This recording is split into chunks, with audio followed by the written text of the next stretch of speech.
বেলাং সই করা চেকের পাতা, কাউকে বেলাং সই করা চেকের পাতা দিচ্ছেন না নিজের পায়ে নিজে কোড়াল মারছেন?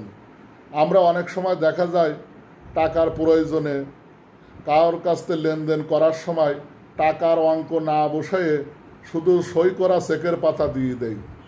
দেখা যাচ্ছে আমার 5 লাখ বা 10 লাখ টাকার প্রয়োজন, কাউকে টাকার জায়গায় টাকার অঙ্ক না বসিয়ে বেলাং চেকের পাতা দিয়ে দিচ্ছে।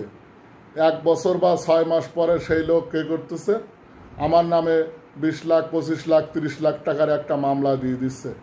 তাই আমরা কাউকে টাকার অঙ্ক বসানো ব্যতীত সই করা বেলাং চেকের পাতা কাউকে দিব না। যদি কাউকে বেলাং সই করা টাকার অঙ্ক বসানো ব্যতীত চেকের পাতা দেওয়ার প্রয়োজন হয়, তাহলে তার সাথে অবশ্যই এটা চুক্তিতে আবদ্ধ হব যে 1 বছর বা 2 বছর সর্বোচ্চ এর মধ্যে যদি আপনার টাকাটা না দিতে পারে, তাহলে 5 লাখ বা 7 লাখ টাকার বিনিময়ে সর্বোচ্চ 8 লাখ বা 9 লাখ টাকা চেকের পাতায় অঙ্ক বসিয়ে তারপরে সই করে এই চেকের পাতা দেবেন।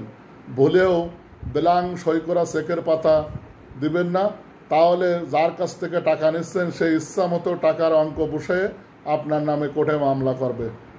টাকা নেওয়ার প্রয়োজন হলে অবশ্যই সুদ আসল সহ হিসাব করে টাকা 5 লাখের যদি নেন, 5 লাখের পরিবর্তে 7 লাখ বা 8 লাখ টাকা টাকার অঙ্ক বসিয়ে সই করা চেকের পাতা তাকে দেবেন। কখনো বেলাং খালি সই করা চেকের পাতা কাউকে দেবেন না। সবাইকে ধন্যবাদ।